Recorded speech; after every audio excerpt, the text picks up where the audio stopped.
Welcome to Bear Archery's podcast. I am joined today by a guy that seems to always get the wheels turning, Mr. Troy Fowler, a.k.a. the Ranch Fairy. And we kind of just take a deep dive into a whole lot of different topics, of course, all surrounding arrows, broadheads, building broadheads, velocity, speed. We just have a good time with it. So, guys, I hope you enjoy and I hope you learn something. And really, we kind of allude to it, but the point of this is not to cause arguments and make you think that everything you've ever done is wrong. The point of this is to just get you to think about the why. Why do we do the things we do? Why do we think this works and we think that doesn't work? Have we ever really tested it, or is it just that's what we've always been told? So, guys, it's a fun episode. It's an informative episode. Troy's always just a blast to talk to. As always, this episode is brought to you by our good friends over at ScentLock. I hope you enjoy.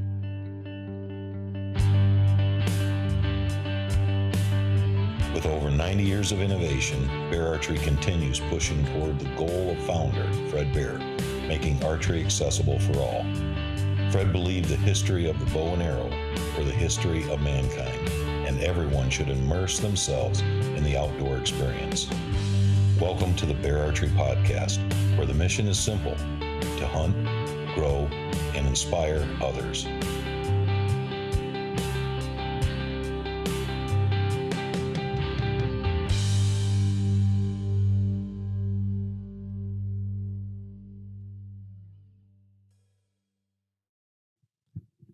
Guys, if you're a traditional archer and you have not checked out Three Rivers Archery, what are you waiting for? Three Rivers Archery is your one-stop shop for all things traditional archery. They have the largest in-stock selection of traditional archery equipment anywhere. Same-day shipping, very, very, very knowledgeable. Listen, I use Three Rivers all the time. If I've got a question on tuning, if I've got a question on broadheads, if I've got a question on brace height or anything like that, I use Three Rivers for everything. They know the products because they use the products. Three Rivers Archery is by far the gold standard when it comes to traditional archery. So, guys, if you're just getting into traditional archery, I would encourage you to use Three Rivers as a resource for knowledge and understanding and growing and learning, and as a place to get all those products that you're going to be needing as you take this journey. All right, man, it's been a year or something, and you're supposed to kill a bear. Come on, man. I know. And that's, I texted you during the hunt and said, man, we found one bear. We haven't been able to put a stalk on it. And what's funny, I was in Montana spotting and stalking bears, and I told my wife, she was actually there with us.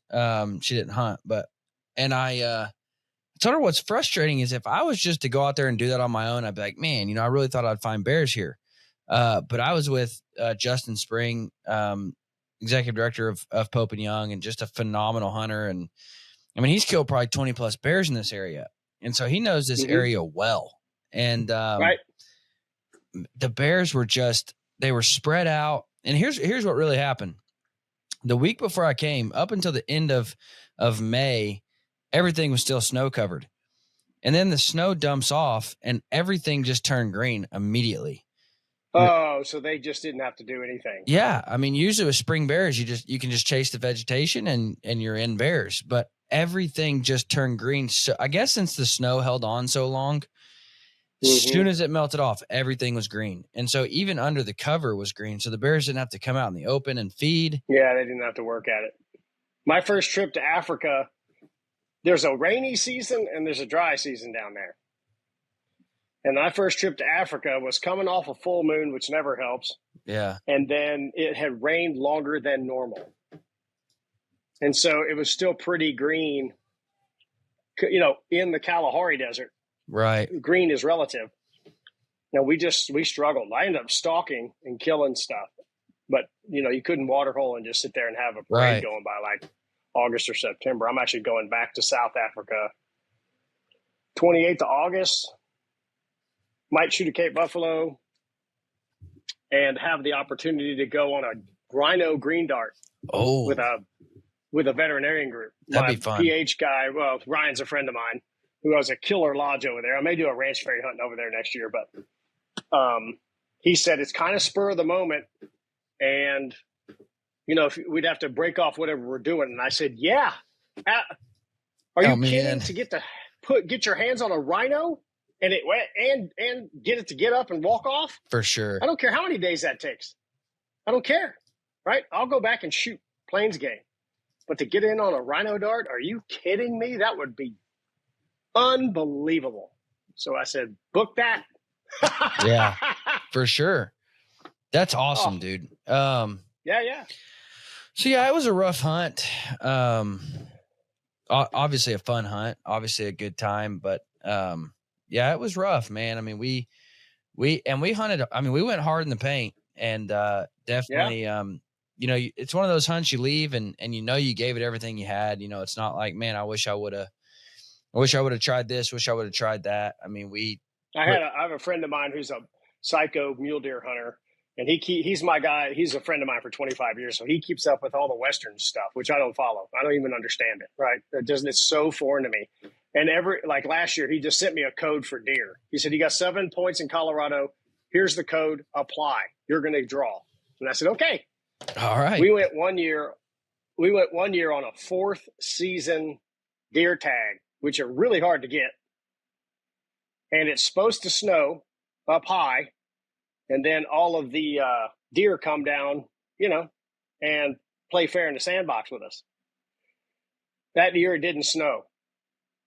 And we were looking through deer. We found a couple of deer in the 160s. He's killed a bunch of deer in the 170s already. He was looking for a great big one because it's a 4th season rifle tag. It's the tag everybody wants, right? And this day 2.5 of 6, we went to 2 different meat lockers and said, I just want to see the deer you got hanging, just to make sure that we aren't doing something wrong, right? And he didn't have any. He said, "There's no big deer. I mean, you can come back and look at them, but there's no 200s or 190s." He said, "We're just having a bad year. It didn't snow up high, and we're always going to fight that, in hunting situations. Like you had snow turn off, and that country up there doesn't get summer very long. So when he gets a chance, them grasses do their things." Yeah, for sure. Yeah, that sucks. But that'll always be the deal. Yep. You can't make it happen. You got to be there when it happens or hunt your ass off. So sorry to hear that, man. I wanted to see a dead freaking bear with the old whistle stick that we set up, and trust me, I wanted to send you pictures of one. It would have been awesome. So what's new in the world of Ranch Fairy? What have you been up to, dude? You're always staying busy. I mean, do you sleep at all? Not much. I have a lot of energy for an old 55-year-old geezer, squinkly face and all that stuff. This year's been primarily around energy and on-target energy of arrow platforms, and trying to explain why an upgraded arrow system penetrates the way as well as it does, other than saying they're just heavy and it's like throwing a golf ball or something. That doesn't satisfy my scientific side. So this year's been about lab radar, diving deeper into the subset of information I've got, and trying to help people who don't give a crap about diving into all the BS that I do, a more simplified understanding of why, higher forward of center, more efficient broadheads, super sharp broadheads, and then higher energy levels tend to outperform other arrow platforms. Not just, it's heavy. Right. That's not an adequate explanation, So that's what I've been really working on this year. And I will say, trying to dissect it. I'll say that's what I appreciate about you, and that's why I am a fan. That's why I follow you. Whether you, and here's what I'll say, whether you subscribe to the heavy arrow, the big cut on contact broadheads, whether you go fully down that rabbit hole, whether you go, halfway down, whatever. Yeah. And I've shared with you before, I'm kind of somewhere in the middle. I don't go 700 grains, but I don't go 300 grains either. Right. But I just want to share with people, like, no matter where you find yourself at, be willing to listen. Like, be willing to learn and go, you know what? I agree with this, but hey, I'm not gonna dive fully in whatever the case is. Be willing to listen to all the information. And we had Sure. a conversation not too long ago, and I'm not going to share any names, but you were on somebody else's platform, and I admired that you were willing to listen, and I admired that you were willing to say, you know what, maybe there is another way. I'm here to learn. I'm here to grow. Yeah. I admire that about people. And so Thank you.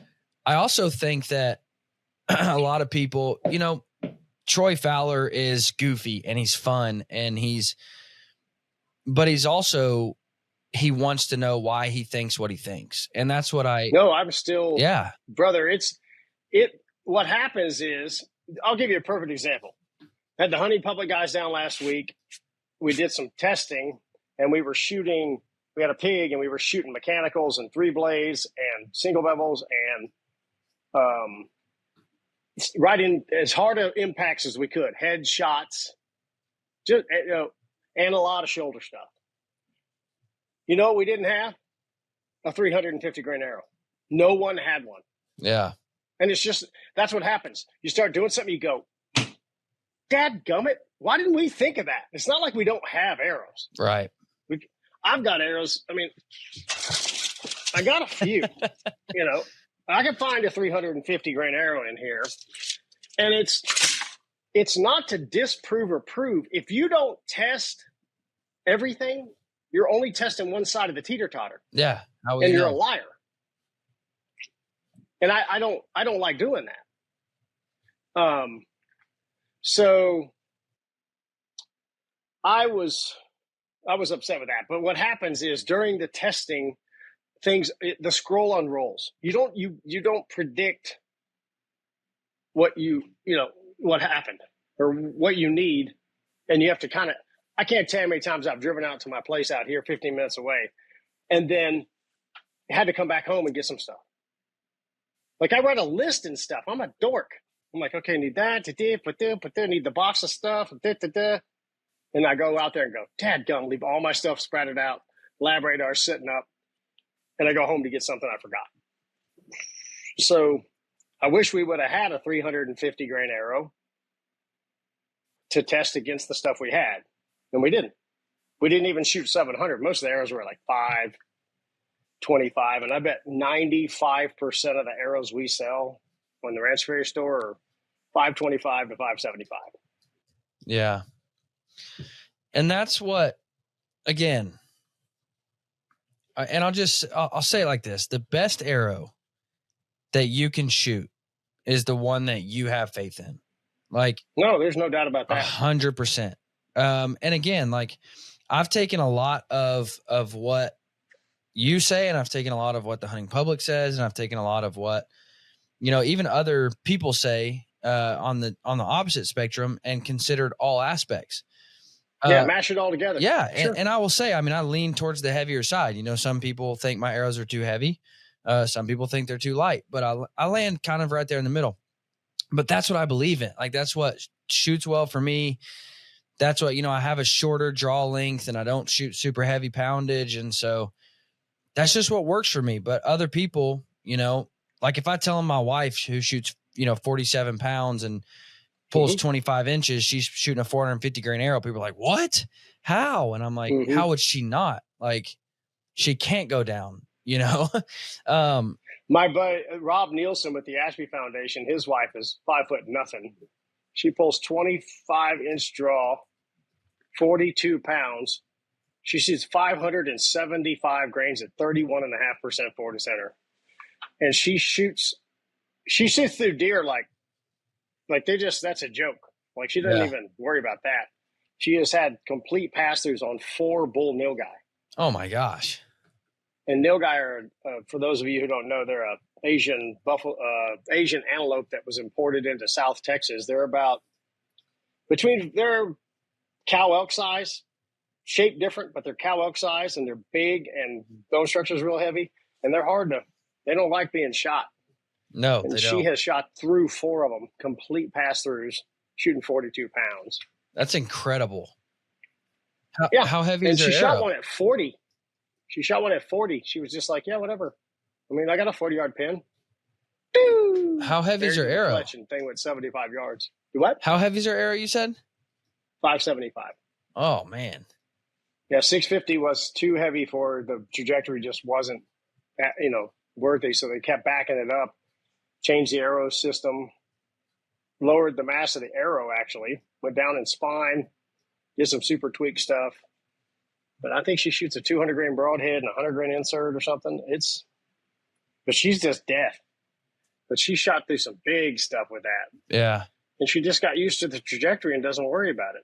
When they tested last year in Africa, she shot an Ed arrow. She shot a 650 grain arrow with a tough head on it on a downed bull Cape buffalo. And she had 5 shafts in a row, thoracic hits, no heavy bones. I mean, well, their ribs are pretty heavy, but just a rib hit, right? Right. And every broadhead hit the opposite side of the chest wall. She didn't get any pass-throughs, and she did not have an exit wound, but the broadhead was sticking in the ribs on the other side. That's crazy. So she didn't have one go halfway. It's wild. It's absolutely wild. So that, going back to your comment and mine earlier, I want to understand why. We know, that it does. We prove that it does. You shoot humongous animals. And for those of you that are listening, there's a lot of rattling about Ed shooting buffaloes and big animals. And say I'm a deer hunter. Doesn't apply. There's 2 things there. One, the big animals give you a lot to shoot at. So if you shoot like 100-pound pig 3 or 4 times, you're liable to go in the same hole as a previous shot, and it's invalid. You need to throw that one out. Whatever the results are, if it hit a previous wound channel, it's right. That's invalid. Yeah. So, a Cape buffaloes, you probably got 2 foil ribs to shoot at square, and then you cannot measure a pass through. There is no data correlating when you get a pass through. The arrow needs to stop. Right. Or you can't measure 5 inches difference. All you can do is go pass through. Okay. That's obviously the ultimate outcome in every archery shot on the planet. You should be wanting a complete and pass through. But that's one of the other reasons to use great big animals. Surface area, so you don't hit the same holes. And then if a certain broadhead X shape Y and broadhead, A and B, different broadhead, and one penetrates 3 inches longer and it happens 8 times in a row, then the one that penetrated 3 inches longer because it stopped in the animal is the winner of the contest. Right? Yeah. And that's why you shoot big animals. So that's one of the explanations of the thing that doesn't get out a lot. I haven't said that a lot. Just haven't thought to say it a lot. But like you said, as the scroll unrolls, every one of these podcasts changes. And it goes from sharpen and all that stuff, which we can talk about, to why? Why? What are we seeing and why? And that's where I want to go. I actually need to make a dozen arrows up. I'm going to go to the shop, buy some stock arrows, and start having some 400 grainers in with me for some of the testing I'm doing. Get them to fly, shoot them through bear shaft, do everything I normally do. So I got a 400 grain arrow. And then I usually run 6 to 650 just because it's been good trajectory for me, good flight for me, absolute hammer on meat. And then my big boy stuff is when I went nail guy hunting with the meat eater guys, I shot 715 with a tough head on the front. And but that was honestly not to go off on a rant here, because I certainly could, but not even in hunting, man. I just wish a lot more people would, with every belief system, just say, but why do we believe that way? Like, but yeah, right. Look in the mirror sometimes and go, why am I so stubborn about this? Yeah. Right? With everything. And that's something like, even in like religious beliefs, like if somebody says, well, this is what I believe. Okay. Why? Like, yeah, right. Where does that come from? Is it because that's what mommy and daddy told you, or do you have your own beliefs behind that. And that's something with archery. Yeah, right. You ask somebody like, why do you shoot that rest? I like it. Well, how's it functioning? What makes it function the way that I'll give you one that in archery that'll burn people's butts, and I'm going to put this up just because it needs to be said. I will not shoot whatever them thumb release things, magic winger wangers or whatever, because I will leave one in the truck.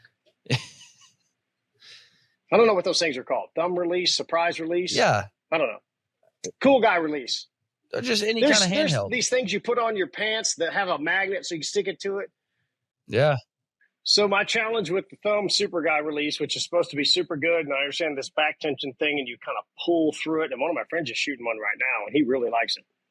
And he seems to think he's getting more accuracy out of it. Is I'll leave it in the truck. I will leave it in the truck. And I know I'll leave it in the truck. So I shoot a strap release. Every bow's got a strap release that I have I've got 3 bows. All of them have their own release. And it's strapped to the limb. And it's something I've done for 10 years. And I haven't ever left my bow or left my release in the truck. And I'll do it. I just know I'll do it. And if I post the video, I'm going to get, if I post a video on that, which I intend to do one of these days, I'm going to get the people who say, oh, yeah, no, that happened to me. And then I'm going to get a pile of, your strap release is a piece of garbage. It's not accurate. That never happens. I never, which is 100% of the time, never is 100%. It means you've never left your release anywhere. Okay, that's fine. To your point about being stuck kind of stuff, it's like you insult people when you just go, I'm going to leave it in the truck, so I'm not going to shoot one. I want to get out there and be able to shoot my bow at whatever I'm chasing. It's just the way I roll. And that's why I would consider shooting a strap release for hunting. A 3D tournament, you can walk back to the truck and find nobody cares, right? It's a different deal. Yeah. I laugh. I went to TAC in San Antonio and I just walked around. And a lot of the bows have 4-foot stabilizers and these back bars and stuff you'd never take into the field hunting, right? Because they're shooting 120 yards. Got it, right? Got it. And they've got super tweaked releases and things that are real specific for target archery. But my frame of reference is always what's going to go through the animal. We'll figure out how we get it to them. I don't give a damn about shooting the bow to them. I care about what goes through them. And then we'll figure out how to get them to them, right? In the military, you better hope that whoever you're fighting for has tested if you're driving a tank, you better hope they tested the projectile you're shooting against the other guy's tank armor. Or it's going to bounce off and they're going to shoot back. And we don't think like that in the archery business. I press all the time on that. Ed Ashby's 30-year study is only about getting it through them. That's it. Yeah. So Ed studied just getting the arrow through the animal at 20 yards distance. Still the for all the whitetail hunting and stuff, it's still the distance that the hunting happens at. But he chose that distance. And all he studied was getting it through the critter. And he didn't care about mass. He didn't care about this. He didn't care about that.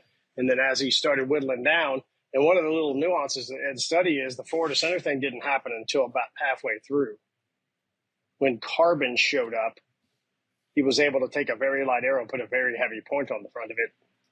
And FOC is not an unknown thing. The aeronautics world knows about it. It's not like he discovered forward to center. He discovered how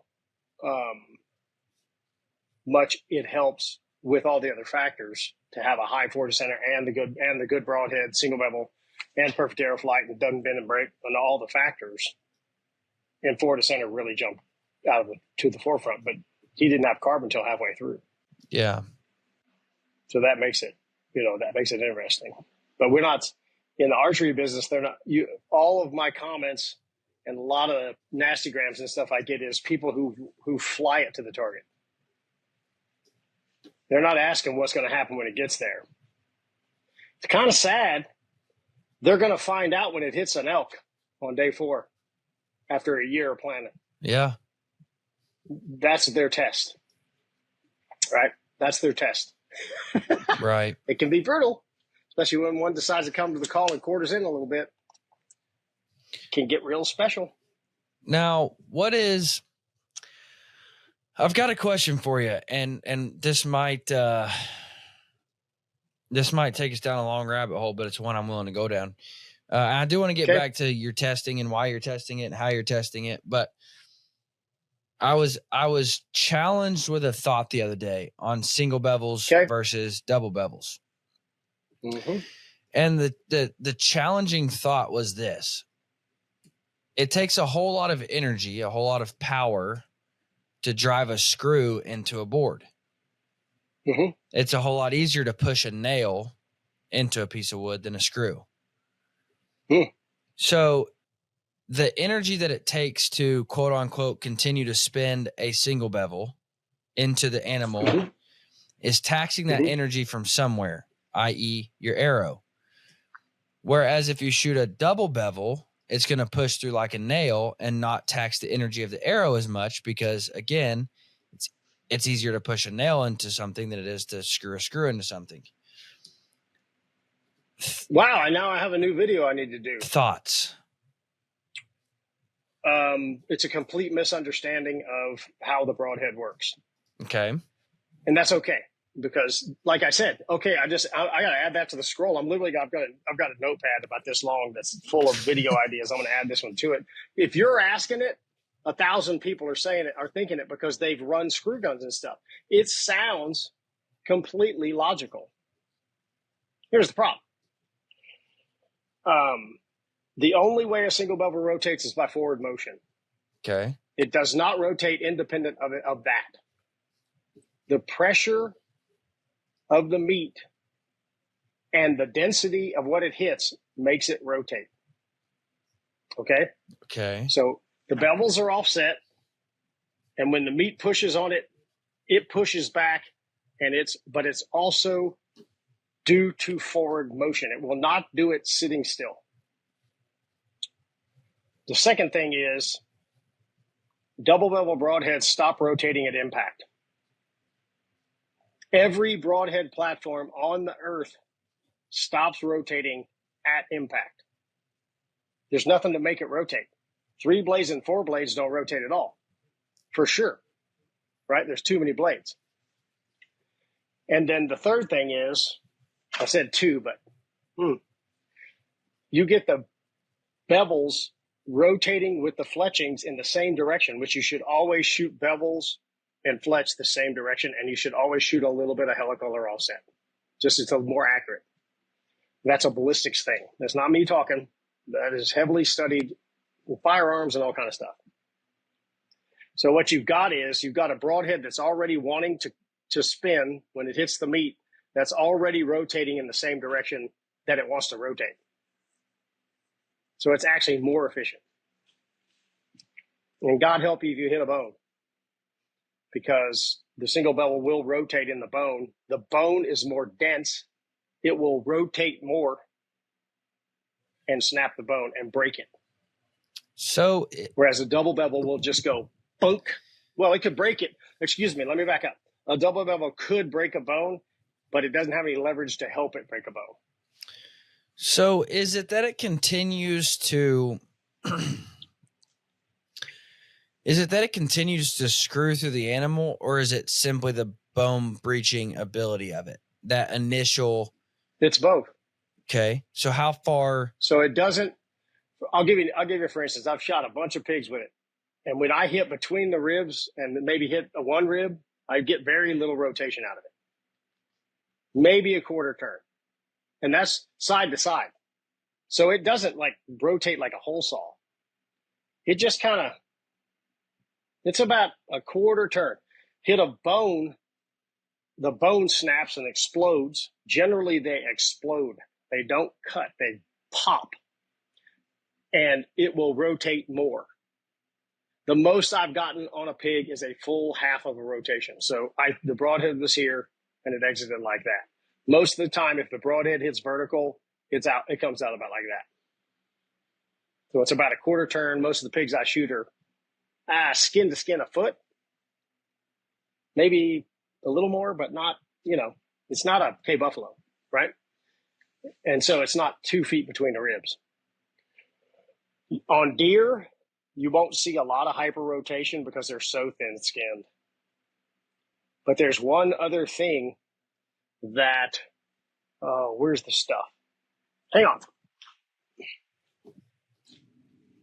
It's better to have examples. And I have examples.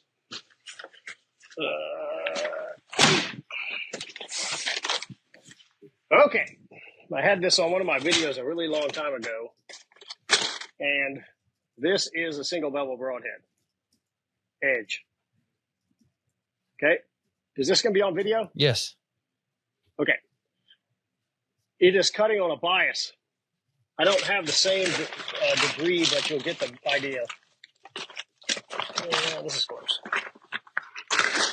Oh, they're both 20s. Wow. How about that?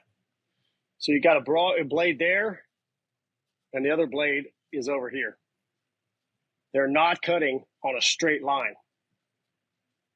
Everything that gets severed is cut with an angle. So arteries, veins, and et cetera are not cut straight. They're cut on a bias. I just did a necropsy I'm going to post in the next week or so with the hunting public, and Aaron shot this pig through.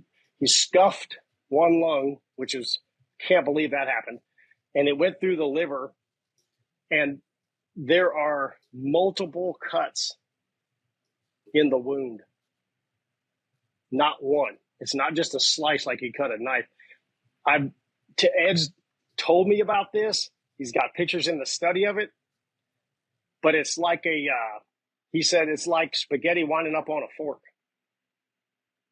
You get in a liver is a really great organ to hit with a single bevel broadhead. They're pretty dense, but not super dense. They tend to wind up like spaghetti on it, and then it starts to rotate, and the meat gets like this and then pops off. And the amount of damage that was inside that is crazy. But you don't have, this would be a broadhead that's, sitting horizontal, but you don't have the cutting edges on the same plane. You got a cutting edge over here, and it's cutting on a little bit different plane than this one is because of this direction here. And it wants to actually rotate the bevels or the rotational direction. The bevels push against the meat, and that pushes against the bevel, and they rotate into the flat side. So that's one of the, probably the most advantageous thing for high penetration in the Y list is probably because it is tracking with the fletchings. It wants to go the same direction the fletchings are already rotating it. So fletching's got it spinning, and then it hits, and it says, hey, this is great. I'm already rotating a little bit. And then it bites and takes off on its own. I've got some cool slow motion video of that on a pig we did. A broadhead comes in, hits like this, and it comes out flat, and then you can see it continue to rotate as it passes through. It already has the spin on it. I've never seen that before, but we were able to catch it with the hunting public with a high-speed camera. The only problem I have, and it has nothing to do with you, but I ran into a problem. I ran into a challenging thought, if you will, not too long ago. And a guy that manufactures single bevel broadheads. Okay. And his job is to sell them. It's what he makes them. And again, I'm not going to name the company or names, but I said, hey, I need some 150 grain right bevel broadheads. Uh-huh. And I've shot these heads forever, so it's not like I need to test them. And then, right. And I was like, well, I'm heading on a hunt. So if you could, why don't you sharpen them and just send them to the lodge that I'm going to be going to? That way I know they're there in time. And he said, okay. He said, but I don't have any right bevel. I'm going to send you left bevel. And I said, why shoot? All of my arrows are fletched up for right helical. And he said, yeah, it won't make that big of a difference. It won't matter much. He's wrong. He's 100% wrong. I've tested that. Well, and that's what, so in my mind, I'm thinking, okay, well, if single bevel guys, and I shoot single bevels a lot. I'm not saying I'm not part of that crowd. I love single bevels. If the single bevel preachers preach about the rotation and it continuing to spin through the animal, then it would play the largest role to have it match your helical. Because if that arrow is spinning downrange to the right and then it hits and it has to spin back left, that's going to tax your arrow so much energy. Tremendous. And so I've actually tested it. Yeah. How much energy loss was there? Results. He just didn't have them, so he wouldn't sell them. That's all. That's a terrible piece of advice. Absolutely horrific advice. So how much energy loss did you find when you tested that? Well, we had one bonk on a shoulder hit on a feral hog that was about 150 pounds. It was nothing. And I think it bound up. I know it was right helical and it was a left helical, and it just hit, and the arrow kind of did some wonky stuff. I tried it. Like, I tried, there's a bunch of stuff I've done that kind of validates, and I don't put it up. I shot 3 pigs, 550 grains, nothing over 150 pounds, with double bevels, arrows tuned, 15 yards, quartering in, aiming at the bone, and lost all 3 of them. I guarantee you 2 of them didn't die. That's how bad the penetration was. I went back, put a double bevel on, did it again, and just shattered the bone. Not broke it, not split it. I'm talking fragments in there. And I said, okay, that test is done. It didn't work that good. I think one of them probably didn't make it, but I didn't find it. And I'm not doing that anymore. It's just not going to, it doesn't work, you know? And then I shoot the biggest pig I've ever shot. I shot with a longbow. It was 265 pounds, quartering in, 670 grains, tough head. It was a full Ed arrow. It had the long broadhead on it. And I shot it right here, shooting maybe 140 feet per second, and the broadheads popped out its ham. Really? I got like 4.5 feet of penetration with a 55-pound longbow. Shot was about 16 yards. That's cool. And it didn't make any sound. It just goes, chut, like this little sound, and the fletchings disappeared in it. And I went, what? This is like year 1 of the ranch fair. Like, I wasn't a believer yet. I've been bow hunting since I'm pre-carbon. So back in the day when we didn't have this trouble, we shot aluminums and we had no idea we were shooting 600 grains. A 2117 aluminum and a bare razor head that weighed 145 grains is probably 600 grains. Yeah. We didn't know. We just shot fingers. We had our brass pins with no cool guy lights on them or nothing, and a flipper rest. And we never left arrows in animals. Never. We didn't expect to. We were not as efficient as the bros these days. I'll give it 100%, right? The equipment's awesome nowadays. But I wasn't a believer. Then the one that flipped the 3 pig that I lost was into the ranch fairy when I was first not telling anybody what I was doing. I tuned up a 650 grainer with a tough head on it, now with a grizzly, 190 grizzly and a big heavy insert. And I still didn't believe it because it looks so slow. I'm shooting a Matthew switchback, 65 pounds. I mean, it just looks like it's a rainbow. It's just like, God. And I shot this pig at 17 yards at one of my feeders with a schwacker and 425 grains, and it stuck in him about 1.5 inches and flew out of him when he ran off. I went back 2 weeks later and I put the other arrow through him, and the fletchings were in this thorax when he ran off because I hit the opposite shoulder blade, and he went 60 yards. And I said, okay, that's the ultimate test. Shoot the same pig twice at the same distance, at the same feeder. And the results were dramatically different. And that arrow, I distinctly remember the schwacker sounded like a ball peen hammer hitting pavement. And the second arrow just went, choo. And when he ran off, I saw, 3/4 of the arrow sticking at him because he kind of spun when he took off. And then I looked out the window and I saw dust. And I said, I'll go where the dust was. And it was him rolled up. Yeah. And I was like, wow, like it's really changing. So looking back at all that stuff, now I want to know more about why. Like, not just have a fight with everybody and argue and say, I've shot 100 of them with it. It works awesome. That's a stupid stance. So what is your current testing looking like? Like, what are you doing right now to figure out the why behind it? So I'm going to the energy side. So I've got a subset of arrows we shot through a lab radar out to 60 yards. 388 is the low and 710 is the high arrow. And they're not perfectly spaced out for mass because I raised the spine as I went up. I tried to keep the arrow flight good. I think that the light arrow was a 340 out of my compound. I got it flying good because that's only fair. A lot of people shoot 340s and they put a 400 grain point on it and the arrows are flying sideways. And that's an invalid test. Like you're already setting it up to be not to disprove that it works. Right. I think there's a lot of people don't know that, but if you do, walk the spine up. So I went from 350 to a 300 to my platform, which is a 250.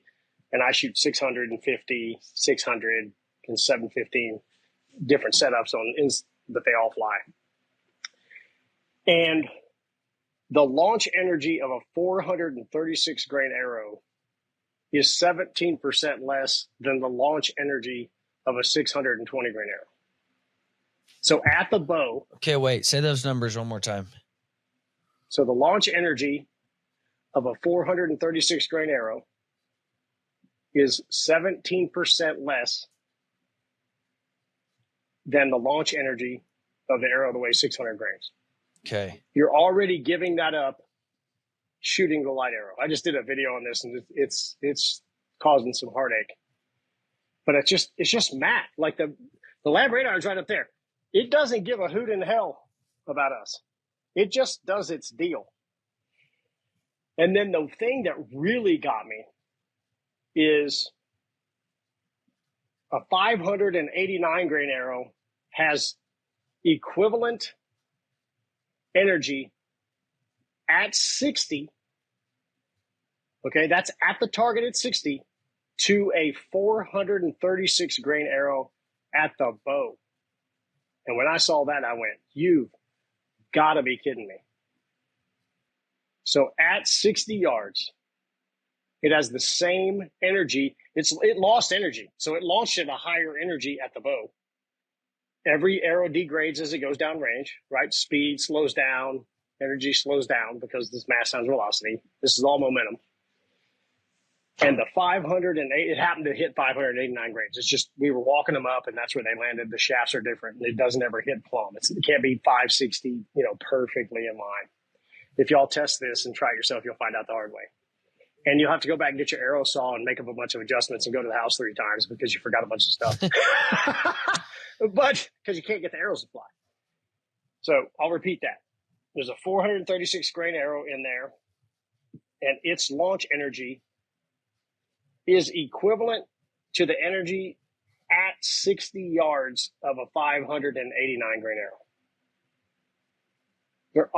They're within one slug foot per second of each other, and the 589 is higher. And when I saw that, I went, okay, so we're going elk hunting,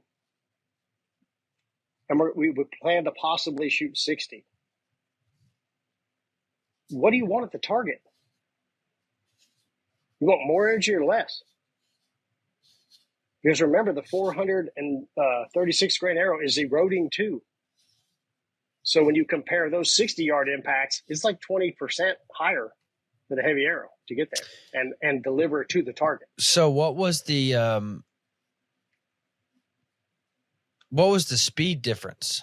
And not that I'm a speed freak, but I want to challenge. I don't think I have that. I think the 600 grain arrow was going something like, it might be here.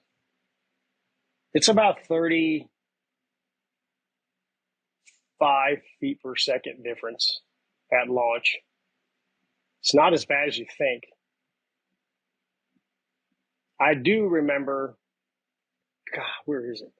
Should have been better prepared. I apologize. That would have been, this is on me. Well, the reason I say it, and we don't need exact numbers because I wasn't going to do the math anyways. Yeah, I know, but I have them. That's what sucks. Yeah. Well, the reason I ask is because, with a live animal, anything can happen, especially at 60 yards. But, Yep. you know, the NDA actually put out a study for deer, at least, saying that they're going to get less reaction time past 40 because they don't hear the bow going off as much. Yeah, I've heard that. That's an interesting thought process, right? So then, wouldn't you want more energy on the target, and they wouldn't move as much? So that kind of that one falls on its face if you're a light arrow guy. Now, so I shot a deer with a 660 grain arrow, and the deer was at 27 yards. And we joked, it was like, dude, that deer had enough time to jump the string and then come back up before your arrow hit it. Cause it was just like, did it? No, but it was just like, man, that arrow took a long time to get there. I did hit the deer bad because it did have enough time to turn and spin, and I hit it back behind the liver, ended up killing the deer, but just a slow arrow. But then you really think about it. And like I said, even at 35 grains slower or 35 feet per second slower at 27 yards, that's what, a fifth of a second. I mean, well, I'm not certain that's the way to look at it. Okay. So walk me through how to look at it. I'm not just trying to be an advocate for, everybody thinks I'm just on this train of defending my position until I die on some hill and suffer a self-inflicted wound. Everybody keeps waiting for me to trip over my tongue and they can laugh at me. And that's fine. That's why I keep exploring this stuff. I don't think that's the right question. Okay. But I can't prove it. Other than I know this. If you watch 100 slow-mo videos, which you can easily do on YouTube, you will never see the animals move the same direction nor at the same speed, and some of them will take it like a champ. In other words, it's a completely unpredictable situation as far as what we're going to assume our shot is on target, and we did not already pull it 2 inches and don't realize that. Because the deer, when you kill something, you don't realize it's not like a foam target. You would know if you pulled the shot 2 inches. But when a deer's dead and you kind of hit him in the chest, you're like, perfect shot. Well, you might have, and they stood still. You might have missed by 2 inches, and you just didn't realize it, okay? But I'm weird because I accept that we're human. So I did a whole video on this, and I showed animals standing still. I showed deer jumping out of the way. I had one arrow that bounced off the back of a deer, and it was a really light arrow with a mechanical from a TV show. And it hit the deer in the spine. It just took hair off his back. So I think about this a lot. And I think the speed to target thing, if it was gravity, the speed to target wins. There's no doubt that you would get there a little faster. And the argument has some validity. It's when the animals move differently and it's completely unpredictable that you can't say, I'm going to win every time. And then, where'd my thing go? I had a shoulder. I don't know what I did with it. I'll do this. When an animal, this is humorous, this is shoulder blade. Standing, they're about like that. Shoulder blades are very vertical on the deer. Every ungulate has a very high shoulder blade position, standing still like a 3D target. Okay.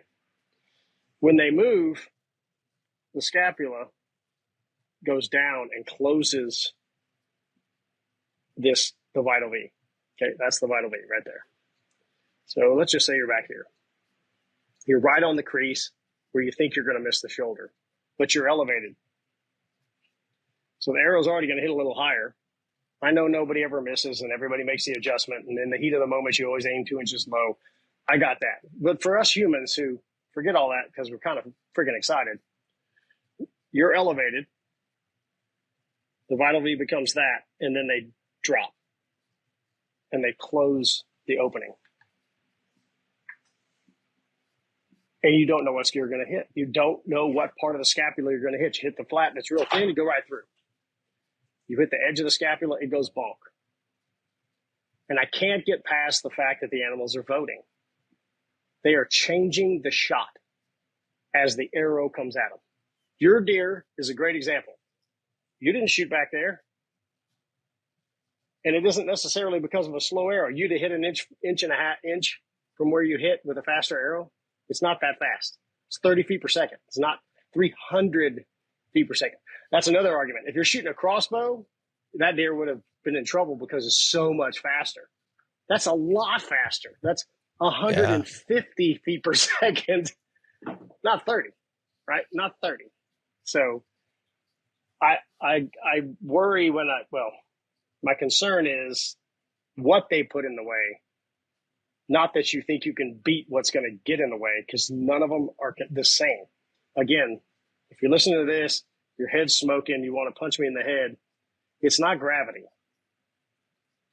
If it was X feet per second fall rate, the fast arrow thing wins. There's no doubt about that because it's a constant. But the deer aren't constant. And so it makes it a difficult question. Okay, I'm going to go down a hole here, and you people are going to be just smoked. This is still something I can't get my head around. I can, but I can't. The drag equation in physics and aerodynamics increases velocity squared. Not doubled, squared. That means the amount of drag squares with velocity every foot per second, right? It doesn't double the number, but as you add it, it squares that additional increase, okay? Just to be fair with the algebra. There is a pretty significant argument in physics that the slower projectile is going to be more efficient, literally because it's not going to drag as much when it hits the tissue. Well, and of course that makes people's heads smoke because they say, well, we got to get it there. And certainly 0 feet per second doesn't make any sense. Well, fun, huh? Of course it's going to be more effective. It's not dragging as much because of the velocity. Right. Okay. So you get this equation put together that Ed talked about, and I got a shredder, but nonetheless, you get a very efficient high penetration platform like that. That's the tough head. This is the same shape as the head that Ed came up with. He actually ground down some broadheads with a file and cut them down. But this is a 1 inch wide, 3 inch long tough head. Okay. It is basically a drill the way it's shaped. There's some name for it in the concrete world and woodworking world for this shape. So it's a type of drill. So you get really efficient. You raise your energy downrange, and it doesn't drag as much because of the impact energies. The impact velocity is a little slower. Dude, it just gets worse. That's what I'm saying. The scroll just keeps on rolling. Guys, you've probably heard the saying, if you don't use it, then you lose it. And the same is very true with your feet and your ankles. And you guys know I am a big proponent of prioritizing your feet. I want to take care of my feet when I'm on the mountain, when I'm in the woods with a good pair of boot and a good pair of socks. However, that ideology of prioritizing your feet, it starts way before you get on the mountain. I want to train my foot and my ankle to be strong. How do I do that? With the barefoot boot. This looks like something you've never seen before, but I introduce you to one of the best ways to strengthen your ankle and your foot. This right here is going to train your foot and your ankle to be strong, the barefoot boot. Guys, we have been taught all of our life that put your foot in a super cushioned shoe with a lot of cushioning and a lot of arch support. Why? Because it's comfortable. However, what that's doing is that's weakening your foot and your ankle because they're not being used the way that God intended them to be used. This right here goes way beyond being a zero drop shoe.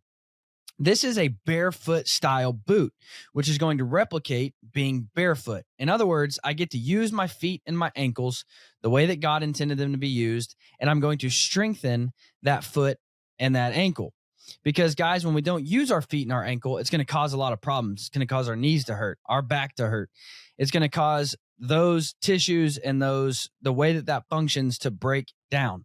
So this right here is a training method that I wear on a daily basis as I just go throughout my life to train that foot and that ankle. Now, am I going to strap these on and go on the mountains with them? No, but I'm going to wear these all year long to build that foot and that ankle to be stronger. So when I do put my foot in a high quality, mountain boot, it's going to be stronger and more prepared for the mountain. Guys, these things are incredibly well built. They're incredibly well made. And if you have no idea what I'm talking about with your feet and your ankles, I would highly encourage you to go check out episode 188, where I am with Mr. Chris Duffin, the mad scientist himself, one of the co-founders of Barefoot Boots. He was also a world record deadlift setter and squat setter. He knows about the foot and the ankle, and we talk all about using that and strengthening that with something like a barefoot boot. So guys, go check out Barefoot Boots. That's BEAR, just like Bear Archery. Barefoot Boots.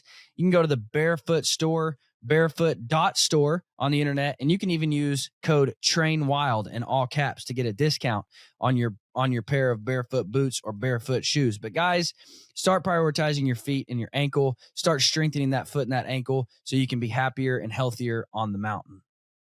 Okay, so let me ask you this, because you have said that 0 feet per second is not going to work. Of course. So at what point do you reach? Because you have to think, I have to think. And again, I say think because I don't have any data. I can't prove this. This is all just there's a lot of stuff I can't prove yet, but I'm thinking about it. Yeah, I'm just giving a thought here. We have to be reaching at some point a point of diminishing returns. There has to be a point where we're stacking up so much kinetic energy at the sacrifice of too much speed. Like if I built a 4,000 grain arrow and it's going 10 feet per second, obviously that's not going to work. No, there's actually guys in Papua New Guinea who shoot 80-pound longbows and 5,000 grain arrows that are 6 feet long, and they do quite well. Okay.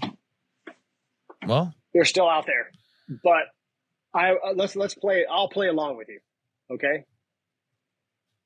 And this is anecdotal stuff.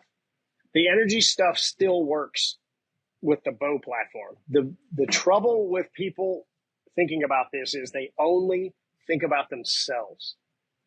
They're not taking into shorter draw lengths, women, kids, and stuff. The person you didn't want to mention was Dudley. And Dudley has a 30 goddamn 5-inch draw length or whatever. He's a long, willowy man. He can easily achieve velocity, right? But you start to mess around with shorter draw lengths and lighter poundages, and we're not seeing that there is a diminishing return. I've got pictures of ladies, not a bow over 60 pounds, not a draw length over 27, with Cape Buffalo on the ground. And they were shooting 750 to 900 grain arrows because that's what it takes. And we're not seeing, when you make the arrow platform a high penetration broadhead, tuned, which is super hard. Arrow flight is the most difficult thing. High forward to center. One of the nice things about a low draw weight, like a 50-pound draw weight, is you can shoot a 400 spine arrow, probably put 350 grains on the front. So the forward to center will go through the roof. But we're not seeing that. We're not seeing this point where theoretically there's so much mass it doesn't work. Well, have we just not gotten to that point? The heaviest arrow I've shot is a 1,035 grain arrow, and I shot 3 pigs with it. And that arrow was probably, I need to get the labradar out and find out. If I'm guessing 150, 160, and it went right through them like they weren't there. I shot one pig right in the butthole accidentally, and it came out right here, stuck out the front of him. Okay, so it was the wrong pig. And again, just playing devil's advocate here. You're making videos for me. Come on, man, send it. Playing devil's advocate here, because I've hunted a lot of pigs, and pigs do not stop moving.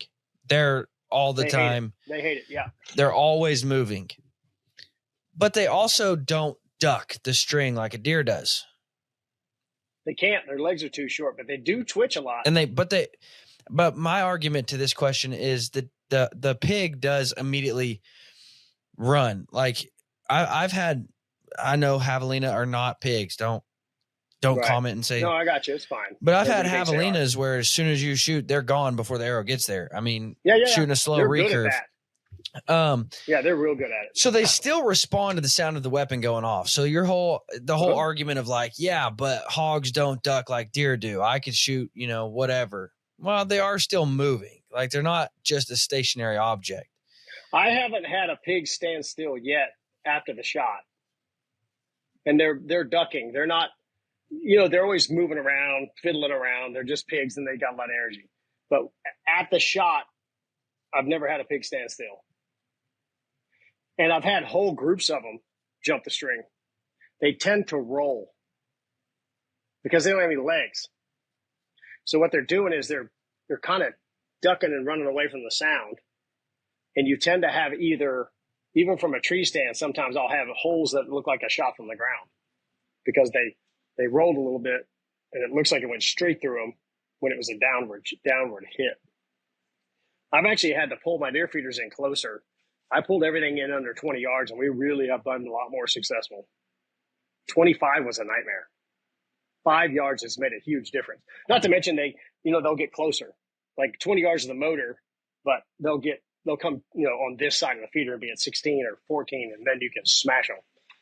But they're very difficult. They're very small kill zones. That's really hard. Their hair, the meat, the mud. Their bone structure is terrifying. I mean, this is a rib out of a pig.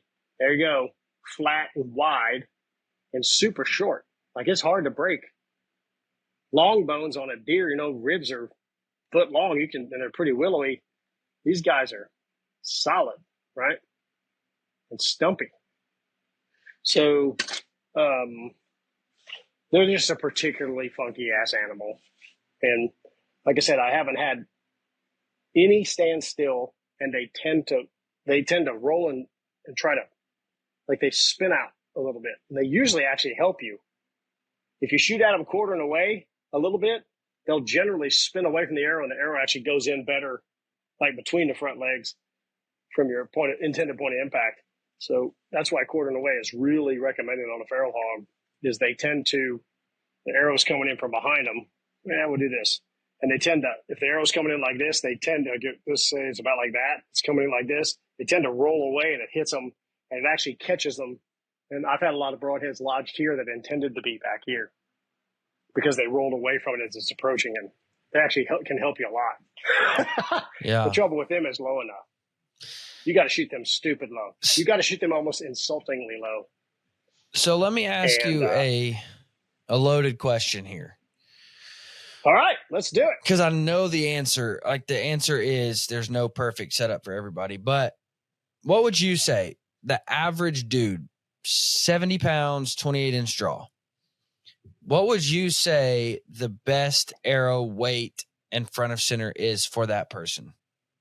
I wouldn't worry about the forward and center as much. I would get perfect bear shaft arrow flight. I get this question a lot. Start with perfect arrow flight. If it's running sideways and it weighs 800 grains, it's not going to fly that. It's not going to work that good. It's going to hit a little sideways. And 550 to 600 is real easy to reach these days. So a 250 spine, they're pretty heavy. Just because you have to thicken the walls up, you want a stiff arrow. And by the way, you want a stiff arrow on impact. It's a lot easier to push a push a pencil through a piece of paper than a noodle. That's correct. And 400 spine arrows are very soft, right, to go fast. So that when they hit it, they bend because they're slamming into whatever. You don't know what you're going to hit. So I would have for 70 at 28, I would have a 250 spine arrow. I'd have a 100 grain insert, and I'd have a 150 or a 200 grain broadhead, hand sharpened, single bevel. And that's North America right there. You're good. I get the funny questions I get on email and stuff, and I get about 1,000 messages a month starting about now through September. And there's some back and forth in there, so it's not 1,000 individuals. But, okay, I'm going to hunt deer, antelope, and elk this year. So what should I get? So we're building an elk arrow. This is just like guns. I am a I've got a 243 that is death on the ranch here in Texas, shooting deer, shooting pigs, whatever. 100-grain bullet, 243, inside of 150. Nothing lives through that thing. I am not going elk hunting with that rifle. It's mostly because the distances, I can control stuff here somewhat, and we hunt out of deer stands. The deer shots aren't very far. It's a totally adequate rifle. You get out west, your gun needs to be 0 to 300. There's canyons and stuff. And I don't know anybody who just says, well, my damn 243 kills deer, so I'm going elk hunting with it. I know it can be done, but at 375 yards on a bull elk, it is probably not the best choice because the animal's so much bigger and the distances are so much further. So take the distance out of that, suck that into 40. Like, let's be reasonable about elk hunting. You hunt in the Midwest, you shoot a 225-pound deer regularly. You just went to a 700-pound bull elk, and you did not change your arrow platform because it's good for deer.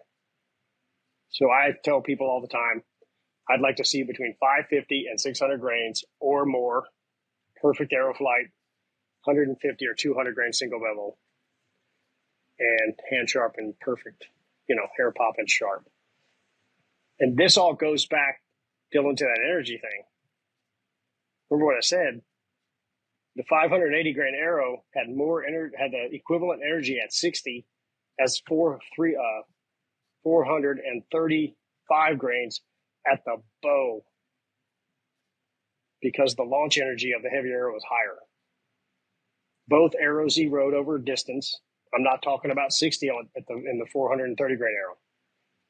So you get this very efficient. We covered this earlier. Broadhead tracking with the fletching, hits the animal. It's already rotating, and it just keeps rotating. It's like, great, I've already got start off spin. It's like when you put your kids on they still have the merry-go-rounds things you can push. Oh, yeah. Kill kids these days, and you can't do that anymore. I mean, they probably kill kids, but right, we still use them. I think it's time we start weeding some of these kids out anyways. The second one, you get them going, and then momentum takes over, and you get a hand slap, and the thing goes faster, right? I threw my kids off millions of those things and said, just tuck and roll. Don't stick your limbs out. You'll break a leg. So that's what happens is you got higher energy at the target. Okay. You've got a broadhead that's already introduced. The rotation that it wants to do is already introduced by the fletching. Perfect arrow flight, and the broadhead's razor sharp. So if you were to edge the scapula, pull the shot, something weird happens, it's still going to have super high potential to penetrate. And I will tell you, there is something magical about 650. You start shooting them suckers, and nothing stops them. I've been so impressed with them. When I started, I used to leave arrows in pigs. Now they go 20 yards past them all the time. There's only one situation where they don't. And I've got a couple of moderately high tree stands. And if you shoot them where they should be shot, it sticks in the dirt. So it wants to pass through, but it can't because it hits the earth. And they run off with the arrow because they have really short legs. If they had deer legs, you'd shoot through them. Now, you just brought up, because you added in antelope, that begs another question. That's Now we're talking the fastest animal in North America. Mm-hmm. So do you consider speed more when you're talking about going from an elk hunt at 660 to now an animal that can be 7 yards away by the time your arrow gets there after you shoot? So the example I used was, I want one arrow that does it all. You do not shoot elk with an antelope arrow. But I know what your question means is, can you shoot antelope with an elk arrow? You shoot antelope with an elk arrow if you're building one arrow platform. I've got no problem with, I don't think you should do it, but because you still might pull the shot and they run around, blah, blah, blah. And the downrange energy thing is hard to take. Even though they're thin skinned, you might as well just smash them. I got no problem if you'll go through the process with 2 different arrow platforms and shoot bare shafts, build a light arrow system, perfect arrow flight. I still recommend a single bevel broadhead. You could take the insert mass out, run an aluminum insert and a 150 or 200 grain single bevel, and reduce the mass by 100 grains, but you still need to go through the same process to build the arrow. Yeah. Now, if you want to be honest about it, then you would put as much work into the big boy arrow as you would put into your super fast arrow on a smaller target, by the way. It better be accurate. There's not as much to shoot at. Now, I will say this too, though. I made this statement on a podcast not too long ago that it's a pet peeve of mine when someone talks about different broadheads and they say, yeah, well, I'd shoot that at a whitetail, but I wouldn't shoot it at an elk. Yeah. Why? Like if that broad, and we're not talking arrow speeds and weights here, because again, that might be different. I might want to shoot, a faster arrow at an antelope than I do a moose. I get that. But we're talking the broadhead itself.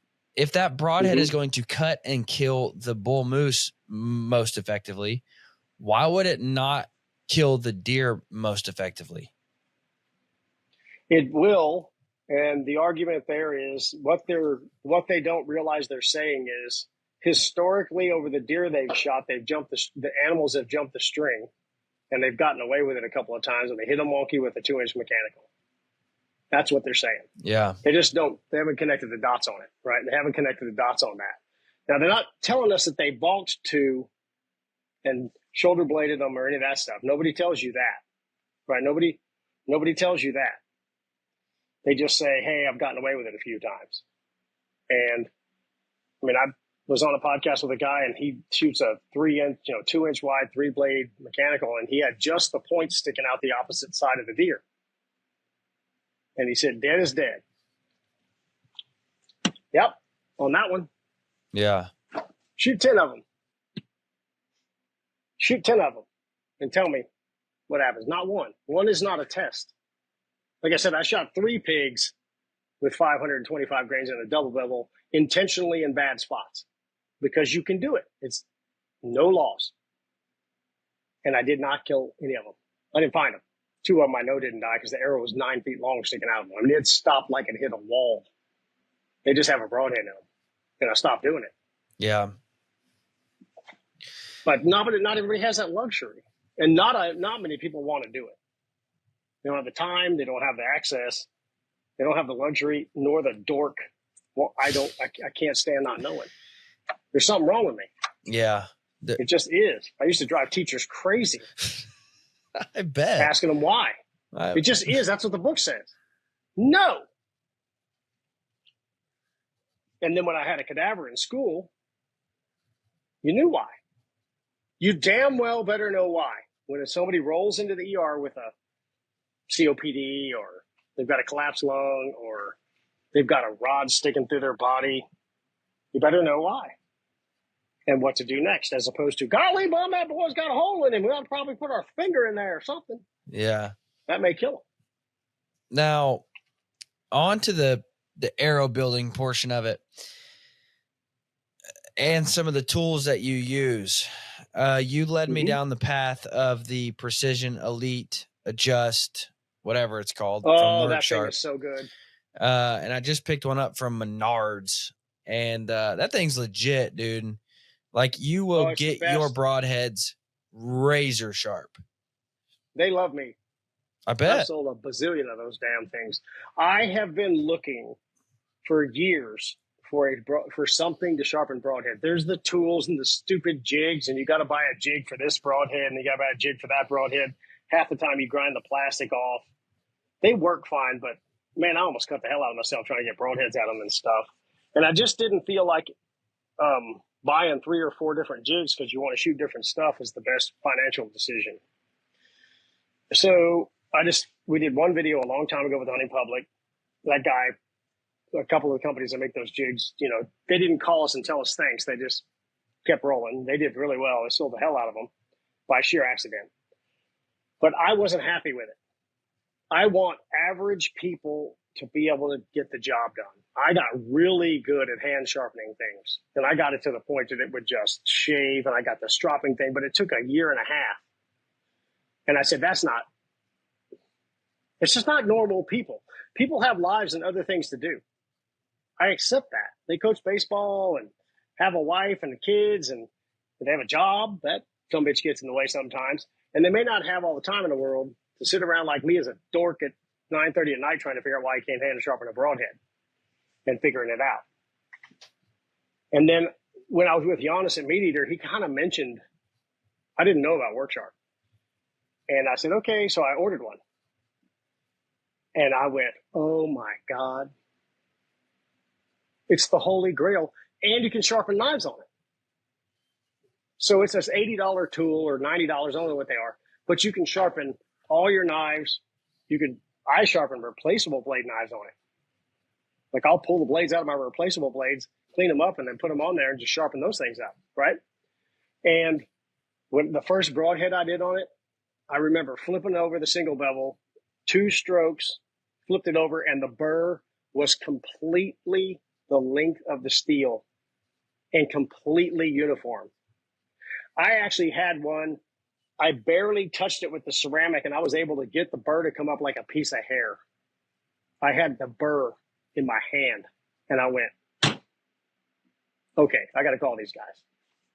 So I got a partnership with them, and I make a little bit of gas money on my videos and stuff. And I've never had anybody say that thing doesn't work. Yeah. Well, now they got the new one, the digital one, and as you click it up. Oh, the Super Pro. Yeah. Have you played with it? I have one. It's such a high price point. And then second, the other ones come in that little bag. You can just throw that in your truck. So does that do anything else other than just give you the digital readout, or does it actually, It's got a couple of different clamps. It's got a clamp for small knives. It's got a kickstand that goes under it to keep the jaws from flexing. Yeah. If you push too hard, they'll flex out. It's got some nice features. And for people who are really OCD, they want to know it's 27.5 degrees. I just put a Sharpie on it. And if the bottom half of the broadhead's sharp, don't worry about it. Yeah. The Sharpie's not going to hurt the deer. There's a little Sharpie on my broadhead. It won't give them the tetanus. Another thing I've seen you post about is the paper tuner. Another just incredible tool that.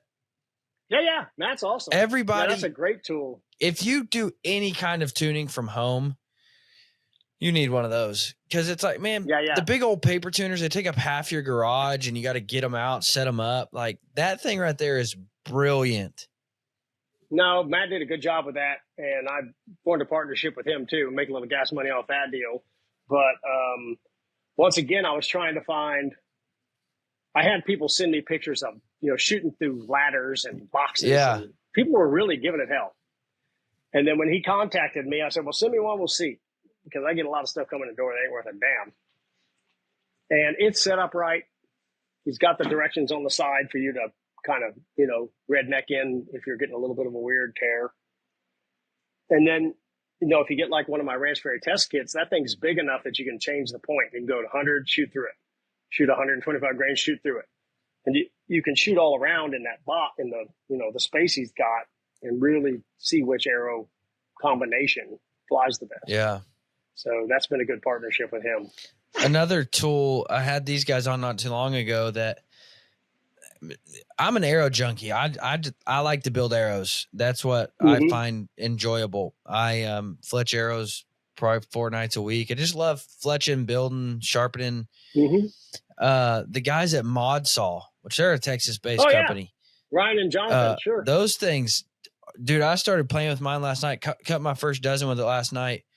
It's whisper quiet, and it cuts phenomenal. Yep. It weighs like stinking. I know, and then you can square it up, and you can spin them and all that stuff on one saw. Yeah, it weighs like 2.5 pounds, like just crazy cool. I told those guys, I'm like, dude, this is cheaper than any other saw you can buy, and you're getting. It's half the price. It's at least half the price of all the tools if you buy them. Yeah, and it's insane. And so that's another thing, right? I have a saw that Ed gave me And that's the only saw I have. And then I've got a squaring tool, and I've got a spinner because we sell them at Sirius. And when I met those guys at TAC, they said, hey, man, we want to talk to you because for all the stuff you do, we think we got the right toy. They came to the house, actually, and met with me. And I said, this thing, the price point's great. People can use it. And there's a ton of people who are curious about arrow building, but they don't want to spend $400 on the whole kit and caboodle. Right, because you're going to spend $400 shipping and vanity to this and that and the other by the time you're done with a saw and a square tool and a spinner. $350, somewhere in there. So when I saw that, I was like, boys, I'm in. Like, let's sign a deal and I'll promote the hell out of this thing. I posted a video on that last week, and it's gone really, really well. I hope those guys make a bunch of money because that's a really great tool. And like I said, the price points kick ass. It fulfills a lot of needs, and kind of like the Work Sharp tool where you can sharpen knives, you can cut, you can square, and you can spin your arrows all in one tool. Yeah. It's just sitting there too. You just move everything around and keep rolling, right? Yeah. Set your epoxy out, start spinning them up. Those guys are great. I really hope they do well. Well, I'm sure as hell going to try to help them do well. Yeah. What's crazy to me is like, I was literally blown away. I thought, okay, for this price point, for everything you're getting, the saw is going to suck. Like, it's not going to cut anything. And then I get it last night, and I really do think it cuts better than most other saws. Like, it cut phenomenally. It was so quiet. My old saw, when you turned it on, your whole basement shook. No, the saw I got from Ed's loud. Yeah. Yeah. And it shakes everything off the table. If it's on it's shaking everything else off the table. One time I was cutting arrows, and my bits and burgers up on top of the shelf, and it vibrated that off and hit me on top of the head. And I'm like, gosh, dang it, this saw. But that saw, oh my gosh, man, those guys are legit. I would highly encourage everybody to check them out. They live about an hour from me. Yeah, they're here in Central Texas, and I really enjoyed hanging out with them. A couple of young guys, and really, really enjoy hanging out with those guys and talking to them. And that's a great tool for people who, especially if you're going to like go through my process. If you're going to bear shaft, you might as well order bear shafts. I mean, we have fletched arrows, and I'm killing my sales by telling you this, but if you're going to bear shaft, do the whole thing. Yeah. Order bear shafts, get a saw, go get a mod saw, grind them off. It's so satisfying. I haven't shot a shop arrow in 15 years. I started building them a long time ago. Of course, my problem is I shoot those guys. So feathers are their own planet. Yep. And you can't get well done feather fletched arrows that I've been able to find. Well, and I shoot lefts and rights and all that here's stuff. the problem with the price. Everything has increased, but used to, you could go and you could take your arrows and they would wrap them and fletch them for, $1 an arrow. Well, now it's up to $3-4 an arrow. If you want them wrapped and fletched, and, especially if you're talking 4-fletch and you're talking cut and clean old veins off, I mean, you might spend $60 to get a dozen arrows fletched up. You should be doing it yourself because you're going to shoot through your target, skip them off the ground. Exactly. Forget your sights. Your single pin was set on 30 and back up to 60. You're going to tear them up. And people should really learn to fletch. Get a Bitzenberger. If you do get a Bitzenberger, get a bunch of extra fletchings because the first 3 or 4 reps, you're going to screw them up. They'll be sideways and crap. Just buy extra. And then one of these days you'll figure it out and you'll set them and you'll be fine. Yeah. But like I said, I shoot my hunting arrows that are for serious are for when I'm serious hunting are feather fletched because my 4 feathers, they're 2 inches long and a ½ inch high, weigh 6 total grains. A vein weighs 6 grains, 4 to 6. It's free front of center. I get free. It's free 4 to center. Yep. And God, they fly good. And another thing that's interesting, I've shot this a lot. I've been shooting pigs through the head a lot just to test broadheads because it's really hard on them. We'll kill one and then just pound it through the head with different broadheads and try to break them. And the feathers don't hang up. They just lay down. Yeah. So when they go through, they smash and take off and just keep going. And if you're going to shoot feathers, you need to be able to fletch because you're going to tear them up. Gotcha on that. And rain and all that. I've got a solution for that. The quiver I wear is a chest quiver. They don't make it anymore. It's called a Rancho Safari, and it's got a hood on it for the feather, so I don't have to worry about water. But I love shooting feathers, and but it's free forward to center. Like I literally have 20 less grains on the back of my arrow than everybody else. Yeah. So and God, they fly good. I mean, they're tiny. They're not big. I mean, this is the fletch. Those are the fletchings that I shoot for 715 grains. They're tiny. Yeah. But they are bare shaft. You can't see the mark. There's not mark on there they are all bare shaft. Every single arrow, bare shaft, not tuned with the point weight that I'm shooting through paper. And if I get 2 or 3 that won't behave, I don't hunt with them. I mark them for field points only. And when you fletch them, they'll fly fine. But I refuse to put broadheads on an arrow that misbehaves if I'm bare shafting. And then another pro tip, if you've lasted this long, if you build your own arrows, once you've bare shafted, not tuned, and fletched, set 4 aside and never shoot them. No dings, no knock, slamming the knock and replacing it where it could weaken the back of the arrow. Set 3 or 4 aside. They never get shot. Yep. You put broadheads on them and you shoot animals with them. Yep. Don't shoot them. Ask me how I know, right? You'll find out when you're hunting that you have a crack in them. They don't fail when you're shooting targets. They only fail when you're hunting. Yeah. Yep, that's the same thing. And I always tell people too, like, and I know like broadheads are crazy expensive, but buy an extra 2 or 3. However, if you're buying singles, and you got to shoot broadheads. Yeah, and practice with 2 or 3, but don't shoot. Have 3 of them razor sharp, 3 or 4 razor sharp in your quiver that you never shoot unless you're shooting an animal. Because and I get it. Well, I can resharpen them. I know, but I just want 4 that have not been slammed into a rock before. I don't want them to have hit anything. I don't want them a ding you don't see. Yeah. One of the reasons why we were head shooting so many pigs is when Mike Somm decided to come out with his single bevel, we had some concerns over the Tonto tip and we thought it was too low. And we found out it was. And we actually, last year when the hunting public was here, we had the prototypes and we were having this tiny tip in. It was nothing. It wasn't like the tip was bent. Right on the tip, like the size of half a pencil lead. It would just be, it wasn't flat. It would just, and they went through. Like, it wasn't like they stopped. And we sent them to Mike and said, you got to flatten that Tonto. We got to put the Tonto up more like this. And we just retested them. We already knew. I ground one off and flattened the tip with a file. It was ugly, but it did it. And it stopped failing. So that's the kind of cool stuff sometimes I get to do is work with manufacturers to tweak up their broadheads. Magnus is one of my sponsors, but that little broadhead's awesome. Yeah. And you want to talk about something with a good price point, something you could, for $100, you get 6 of them. These days, that's a pretty good deal. And then you'd have practice broadheads and 4 good ones. Yeah. Right. Take 2 out, shoot those guys, and then fly the other 4 for critter hunting. Easy to sharpen. Workshops did a great job on them.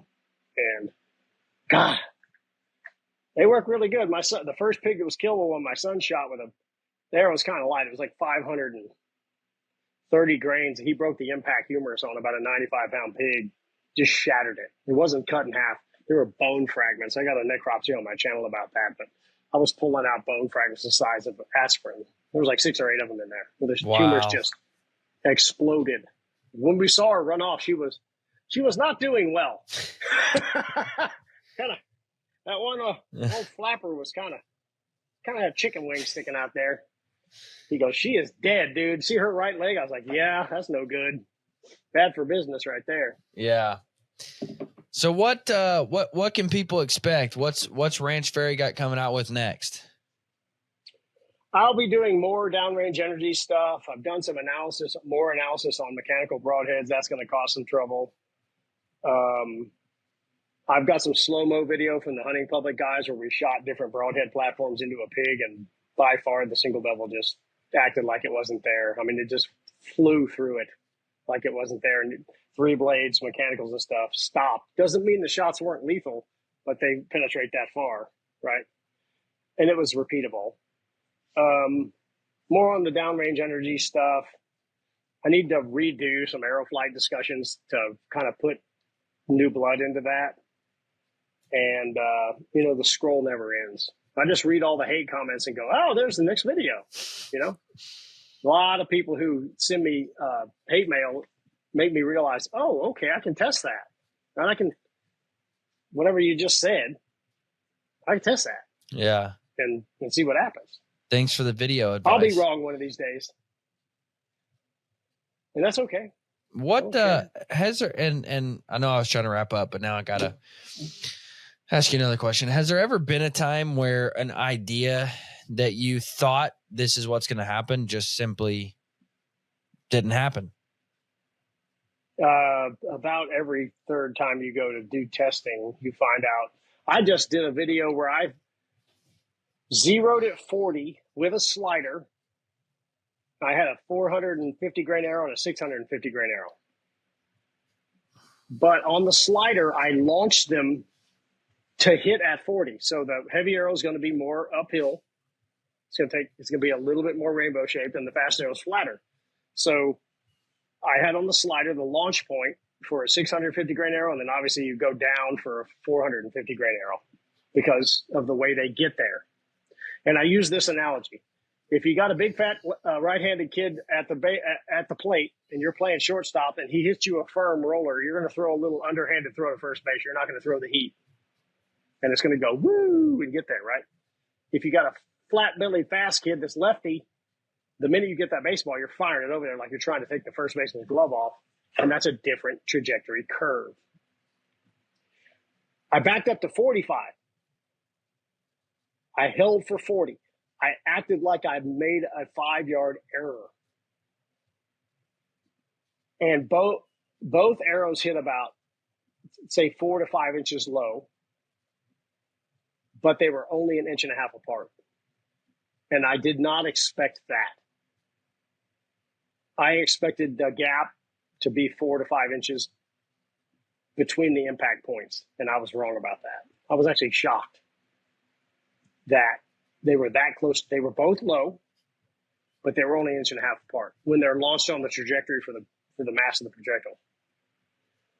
So that was one that surprised me. Gotcha. That was a lot. And I think I remember seeing you do a video on that. And if I remember correctly, on social media, you're just like, listen, I'm about to make people really mad. Yeah. And I was like, well, yeah, let's go watch that. I like to see all right. I like to see all the triggered people that that can't handle. Well, I repeated the test with 2 other guys with 2 different bows that shoot in their own bows, and the results came out about the same. But you got to launch it. You got to launch it on the curve that it wants to fly on to get there, and then make a 5-yard error. And it was 1.5 inches or something difference. So that's inconsequential, especially considering there isn't an animal on earth that jumps up. Right. So if it hits a little lower, you're probably in a good spot at 40 yards if they drop. Yeah. But that one surprised me. I expected a bigger gap. I did not expect it to be that close together. And one of the mistakes a lot of people make testing arrows is they run a 650 grainer and they launch it with their 400 grain pins. Yes, I promise you, it's going to hit a foot low. And you can just lie to yourself and act like that's truth. And it's not. It's not. I'll close with this. I had a guy who's a mortar guy in the military send me a video, very detailed. And he said, in mortars, we have different mass charges, and we have a book that tells us what the launch conditions are to hit the target at 12 kilometers. That's far, by the way. I know we don't do kilometers here, but it's about 6 miles or so. I think, right? 5.5, 5, yeah, something like that. 5. Anyway, that's far. It takes a while to get there. He said, like a smoke grenade's really light. but we don't change the charge. So 65 pounds at 28 inches. The charge doesn't change. The bow does not change. So he said in the mortar, the charge is max. I got a book. The projectile mass is X. They already know that, right? It's light. Here's your solution for 12 kilometers. You turn it to XYZ, push the button, and phew, out it goes. Okay. So that's a smoke charge. Now, if we want to break concrete or something, we've got a heavier charge with more mass. You look at the firing solution for that projectile, max charge, 65 at 28. They launch it a little higher, and it still goes 12 kilometers. If you know the firing solution. It's the same with a bow. Your bow has no more energy with any projectile, no more kinetic energy. There's no magic. So you have to find the right firing solution. And in that particular test, when you put the arrows on their proper firing solution, and they all hit low, but it was only 1.5 inches difference between those two arrows. And I repeated the test with 2 other dudes. I was amazed. I thought it was going to be 3, 4. Yeah, I thought so. I was wrong. Interesting. Yes, sir. So, how many people do you think you triggered over that one? Oh, it was awesome. The comments were spectacular, and some of the guys tried to be smart, and they were lost in space. It was awesome. It was, and I wasn't really trying to piss everybody off. I wanted to know, and if the difference would have been 5 inches, I would have said, okay, well, you're going to have to know, then you need to practice your hold off. Right. Because listen, here's the real world. I made a known error. Everybody's got a rangefinder. So let's just get real damn real here. If you are hunting elk and it's 40 yards and you laser him and you see him take 2 steps, you're going to float the pin, dude. If you're shooting a single pin, okay? If you got pins, you'll just gap him. You'll gap it and go that. So you're 40 yards, you draw and he's walking and he stops. You're going to go, it's not 40 anymore. He's further. And you're going to go, and raise it and shoot. Come on. Every 3D tournament in the world. Well, 3D you can cheat because you can move your slider. But the guys shooting pins in 3D have to gap all the time. Yeah. You're going to float the pin. So it's negligible. It means nothing. Because you're going to change your firing solution. Right. And drop it in there. And it doesn't matter which arrow it is. Both arrows are going to be dropping in there. Fast arrows aren't that awesome. That's 40 to 60. They're dropping like a stone. Yeah. So that's my final mind-smoking, ear-burning hate speech. How's that? Is that hate speech? I don't think it is. No. Technically. Well, guys, thank you so much for listening. It's always a pleasure to have Troy on and just kind of start some arguments. But really the main thing for me is just get people thinking. I don't care to fight with you. I don't care to argue with you. I just want you to consider why you do what you do and why you shoot what you shoot and why do you think something works? Why do you think something else doesn't work? But guys, start considering all these things because at the end of the day, and I've said this a few times, but at the end of the day, doesn't matter what bow you shoot, doesn't matter what camo you're wearing, doesn't matter what boots you got on, doesn't matter what release you're shooting. At the end of the day, the only thing that impacts that animal is your arrow. And the first thing to impact that animal is your broadhead. So those two things right there, you should put more consideration into those two things than anything else on your setup, period. I agree. Guys, I oftentimes say that I always have a binocular harness on my chest. What good is a binocular harness without a good set of binoculars? I am a sucker for fine Japanese glass. I love good optics. I love spending time behind it. It's just fun. It's fun to go out and look at stuff, but also good optics make spotting and looking through them a whole lot more enjoyable. Kowa Optics does it and does it better than anyone else, in my opinion. They have some of the finest Japanese glass on planet Earth. It's all I've used for the past, 8 years or so. This right here, the Kowa 55, is one of the best products ever made in the history of the universe. It is the smallest, most compact scope you can get, but it still offers phenomenal glass. It's really hard to find a spotter that is this small, this light, this compact. You can throw it in your backpack. You can leave it in your truck. It's so small and so compact, but it still offers phenomenal glass. This is one of my favorite products ever. Guys, if you're in the market for new optics, I would highly encourage you to check out Kowa Optics because they are, in my opinion, the best glass that you can buy. Go check them out. Guys, thank you so much for listening. Y'all have a fantastic week.